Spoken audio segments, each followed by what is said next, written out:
অনেকটা স্বপ্ন নিয়ে আসছি। আমরা অযোগ্য হলে তো আমাদের নিয়োগ হতো না।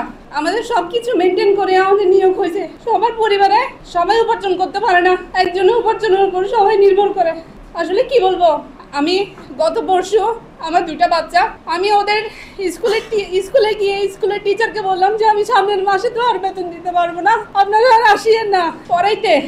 ইসলামী ব্যাংক পিএলসি সম্প্রতি 5,000 কর্মকর্তা চাকরিচ্যুত করার সিদ্ধান্ত নেওয়ায় ক্ষুব্ধ কর্মকর্তারা আজ শনিবার রাজধানীতে এক সংবাদ সম্মেলনের আয়োজন করেছেন। সংবাদ সম্মেলনে কর্মকর্তারা দাবি করছেন তারা অনিয়মিত ও হঠাৎ এই পদক্ষেপের বিরুদ্ধে গণমাধ্যমের মাধ্যমে তাদের অবস্থান তুলে ধরবেন। সংবাদ সম্মেলনে বক্তারা বলেন, চাকরিচ্যুতির এই সিদ্ধান্তে কর্মকর্তাদের পেশাগত নিরাপত্তা এবং পরিবারের জীবিকা হুমকির মুখে পড়েছে। তারা ব্যাংকের ব্যবস্থাপনার ন্যায্যতা এবং পূর্ব নোটিশ ছাড়াই এই পদক্ষেপ নেওয়ার তীব্র নিন্দা জানান। 5,000 কর্মকর্তার পরিবারে নেমে এসেছে মানবিক বিপর্যয়, অন্ধকার, অনিশ্চয়তা আর বঞ্চনার দীর্ঘ ছায়া। কেউ কেউ এই আকস্মিক ধাক্কা সহ্য করতে না পেরে ইতিমধ্যে মৃত্যুবরণ করেছেন। এরই মধ্যে আমাদের অনেকে শারীরিক ও মানসিকভাবে বিপর্যস্ত।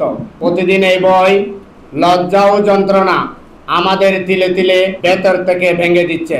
ইসলামী ব্যাংক বাংলাদেশ পিএলসির বর্তমান ম্যানেজমেন্ট মহামান্য হাইকোর্টের রিডের রুল উপেক্ষা করে প্রহসনের পরীক্ষা মঞ্চায়ন করে নির্বিচারে বৈষম্যমূলকভাবে চট্টগ্রামের কর্মকর্তাদেরকে চাকরিচ্যুত করে তাদের জীবন চরম অনিশ্চয়তার দিকে ঠেলে দিয়েছেন। 7-8 বছর সফলতার সাথে চাকরি করার পরও চাকরিচ্যুত মানবিক বিপর্যয় বয়ে এনেছে। সেই সাথে ব্যাংকের বিগত 2016 এবং 2023 সালের আর্থিক রিপোর্ট পর্যালোচনা করলে দেখা যায় 2016 সালে মোট শাখা ছিল 318টি এবং ডিপোজিট ছিল 6,81,352 মিলিয়ন। ইনভেস্টমেন্ট ছিল 6,76,748 মিলিয়ন। ইম্পোর্ট ছিল 2,43,647 মিলিয়ন। এক্সপোর্ট ছিল 2,79,940 মিলিয়ন। রেমিটেন্স ছিল 3,39,945 মিলিয়ন।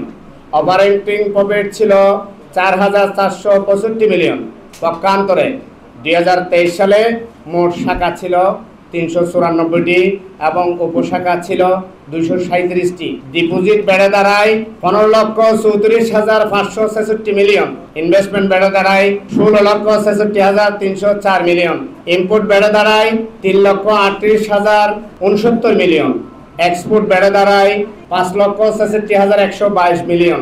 রেমিটেন্স বেড়ে দাঁড়ায় 5,73,416 মিলিয়ন। অপারেটিং প্রফিট বেড়ে দাঁড়ায় 22,614 মিলিয়ন।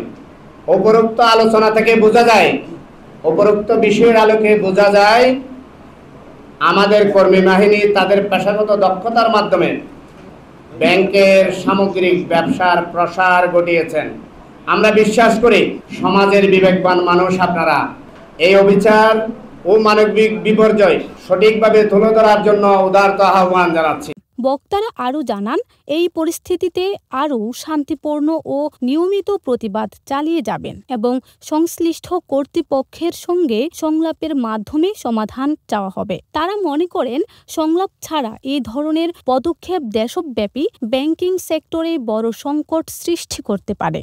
সংবাদ সম্মেলনে উপস্থিত ছিলেন বেশ কয়েকজন সিনিয়র কর্মকর্তা এবং ব্যাংকের অন্যান্য কর্মী। তারা সাংবাদিকদের সামনে তাদের ন্যায্য অধিকার রক্ষার জন্য এককভাবে এবং সমষ্টিগতভাবে পদক্ষেপ নেওয়ার সংকল্প ব্যক্ত করেন।